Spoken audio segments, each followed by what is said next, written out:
கட்சியின் முன்னாள் தலைவரும் போலீஸ் இலாக்காவிலே இப்படி ஒரு ஆள் இருக்க வேண்டும் என்ற உதாரணத்துக்கு இருந்த எங்களது அன்பு சகோதரர் ஐபிஎஸ் அண்ணாமலை அவர்கள் இப்போது எங்களிடம் சிறப்பு அதிரடியாக சிறப்புரை ஆற்றுவார்கள்.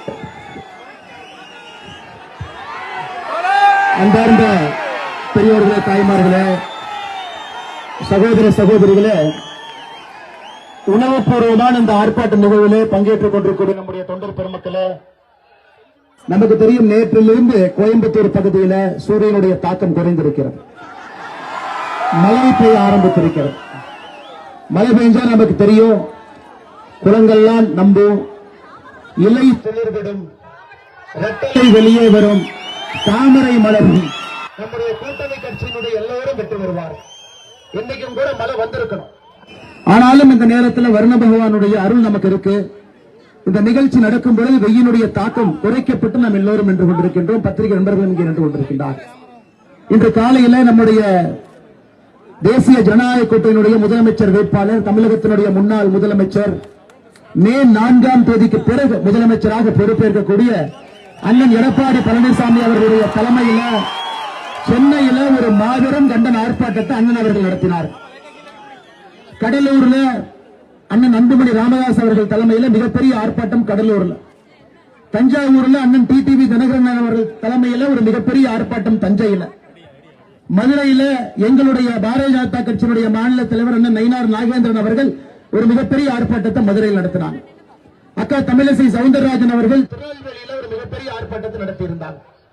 அனைத்து இந்திய அண்ணா திராவிட முன்னேற்ற கழகத்தினுடைய மூத்த தலைவர்கள், முன்னாள் அமைச்சர்கள் தமிழகத்தினுடைய வேறு வேறு பகுதியில் காலை முழுவதுமே சுட்டரிக்கின்ற வெயில்ல பொதுமக்கள் எங்கேயும் சுணங்காம இந்த வெயில் நின்று இந்த ஆர்ப்பாட்டத்தில் பங்கேற்றாங்க.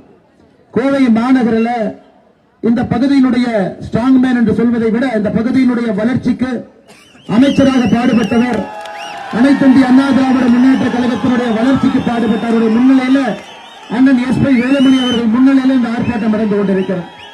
நம்முடைய மூத்த தலைவர்கள், முக்கியமான தலைவர்கள் எல்லோரும் இந்த ஆர்ப்பாட்டத்தில் பங்கெடுத்துக் கொண்டிருக்கின்றார்கள்.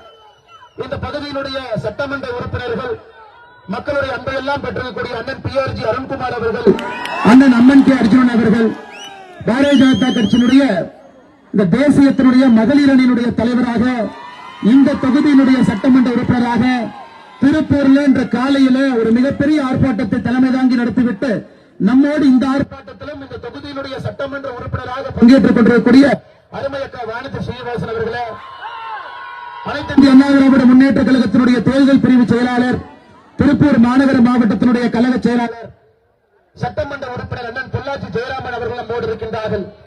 சட்டமன்ற உறுப்பினர் அண்ணன் எஸ். தாமோதரன் அவர்கள் நம்மோடு இருக்கின்றார்கள். முன்னாள் அமைச்சர் அண்ணன் வேலுசாமி அவர்கள் நம்மோடு இருக்கின்றார்கள். முன்னாள் அமைச்சர் அண்ணன் செல்வராஜ் அவர்கள், தமிழகத்தினுடைய முன்னாள் சட்டப்பேரவைத் தலைவர் அண்ணன் தரபால் அவர்கள், சட்டமன்ற உறுப்பினர் அண்ணன் வி.பி. கந்தசாமி அவர்கள், அம்மா பேரவை அமைச்சர் அண்ணன் கே.ஆர். ஜெயராம் அவர்கள், சட்டமன்ற உறுப்பினர் அவர்கள், இந்து மக்கள் கட்சியினுடைய மாநிலத்தினுடைய தலைவர், சென்னையில் மிக பிரம்மாண்டமான ஒரு நிகழ்ச்சியை காவல்துறை அனுமதி எல்லாம் தடுத்தும் கூட நீதிமன்றத்தினுடைய உத்தரவுப்படி நடத்திவிட்டு அண்ணன் அர்ஜுன் சம்பத் அவர்கள் நம்மோடு இருக்கின்றார்கள். பாரதிய ஜனதா கட்சியினுடைய மூத்த தலைவர்கள், இந்த பகுதியினுடைய மாவட்ட தலைவர் அருமை சகோதரர் ரமேஷ் அவர்கள், மாரிமுத்து அவர்கள், சந்திரசேகரன் அவர்கள், வசந்தராஜன் அவர்கள் இங்கு இருக்கின்றார்கள். அவர்களுக்கு என்னுடைய நன்றி நிறைந்த வணக்கத்தை தெரிவித்துக் கொள்கின்றேன். அம்மா மக்கள் முன்னேற்ற கழகம் சார்பாக வந்திருக்கக்கூடிய தெற்கு மாவட்ட செயலாளர் அண்ணன் சுகுமார் அவர்கள், முன்னாள் சட்டமன்ற உறுப்பினர் ரோஹிணி அவர்கள், மாநகர மாவட்ட செயலாளர் சதீஷ்குமார் அவர்கள், கிழக்கு மாவட்ட செயலாளர் செந்தில்குமார் அவர்கள், வடக்கு மாவட்ட செயலாளர் சரவணன் அவர்கள், மத்திய மாவட்ட செயலாளர் பாஸ்கர் அவர்கள்,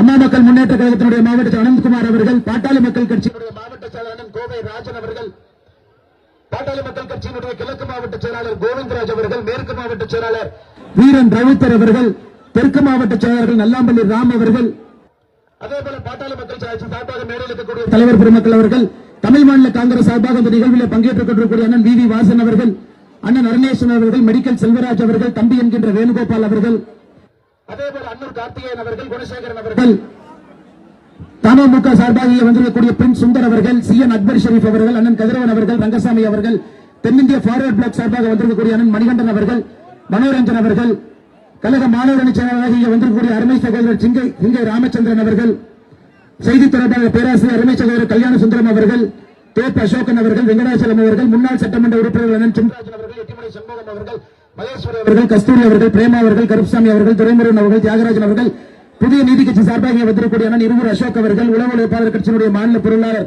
சின்னசாமி அவர்கள், மற்ற எல்லா நம்முடைய கூட்டணி கட்சியினுடைய அன்பு சொந்தங்கள், தலைவர்கள் எல்லோரும் இங்கே வந்திருக்கின்றார்கள். எல்லோருக்கும் இந்த நேரத்தில் என்னுடைய அன்பான மாலை வணக்கத்தை தெரிவித்துக் கொள்கின்றேன். அதே போல எந்த ஒரு சூழ்நிலையும் பொருட்படுத்தாம கடந்த 5 ஆண்டு காலமாக ஒரு காட்டாட்சி, ஒரு குடும்பாட்சி, ஒரு அராஜக ஆட்சி, ஒரு பேயாட்சி, அதையெல்லாம் 5 ஆண்டு காலமாக பொறுத்துக் கொண்டு மக்கள் மத்தியில உங்களுடைய அரசியல் பணியை செம்மையாக செய்து தமிழக மக்களுடைய பாதுகாப்பரணாக இருக்கக்கூடிய தேசிய ஜனநாயக கூட்டணியினுடைய எல்லா கட்சியினுடைய தொண்டர்கள் 5 ஆண்டு காலமாக அரசு செய்திருக்கக்கூடிய தவறு, எத்தனையோ பேர் சிறைக்கு போயிருக்கிறீங்க, எத்தனையோ பேருக்கு உங்களுடைய தொழில பிரச்சனை ஏற்பட்டிருக்கிறது, எத்தனையோ பேருக்கு வீட்டில் அரசு தன்னுடைய அதிகாரத்தை பயன்படுத்தி ரைட் நடத்தியிருக்கிறாங்க, எத்தனையோ பேருக்கு கைது பண்ணியிருக்கிறாங்க, சமூக வலைதளத்தில் பதிவு போட்டதற்காக கைது செய்யப்பட்டு எல்லா கட்சியினுடைய தொண்டர்கள் சிறைக்கு போயிட்டு வந்தவங்க அந்த கூட்டத்தில் இருக்கிறேன். இந்த நேரத்தில் உங்களுடைய பாதத்தை தொட்டு வணங்கி எங்களுடைய நன்றியை தெரிவித்துக் கொள்கின்றோம். 5 ஆண்டு காலமாக கடுமையாக களத்தில் நின்று அந்தந்த கட்சியினுடைய தொண்டர்களாக மக்களுடைய மனதில் இருந்து என்னைக்கு நம்முடைய தேர்தல் ஆணையம் தேர்தல் தேதி அறிவிச்சாங்களோ அன்னைக்கு உண்மையாலுமே தமிழக மக்களுக்கு சுதந்திரம் கிடைத்திருக்கிறது. உண்மையாலுமே சுதந்திரம் கிடைத்திருக்கிறது 5 ஆண்டுகள் கழித்து. பத்திரிகை நண்பர்கள் இங்க இருக்கிறாங்க. காலையில் எடப்பாடி என்ன சொன்னாங்க, வேலுமணி என்ன சொன்னாங்க, அக்கா வானதி அக்கா கூட திருப்பூர்ல பேசினாங்க.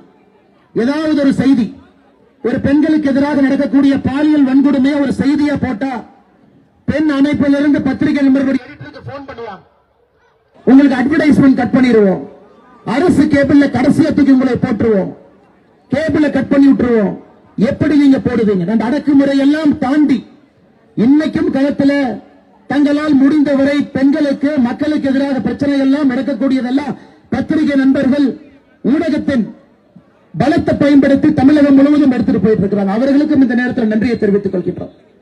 அருமை சொந்தங்களே, மார்ச் 8ஆம் தேதி மகளிர் தினம்.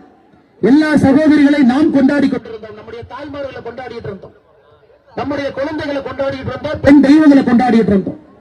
அதே நேரத்தில் கிருஷ்ணகிரியில மார்ச் 8ஆம் தேதி காலையில 4:30 மணிக்கு இதெல்லாம் நடந்து கொண்டிருந்த பொழுது 3ஆம்பட்டி என்கின்ற ஊர்ல உலக மகளிர் தினத்தன்னைக்கு காலையில் ஒரு பெரியவர் வீட்டுக்கு வெளியே படுத்து தூங்கிட்டு இருக்கார். 72 வயது பெரியவர்.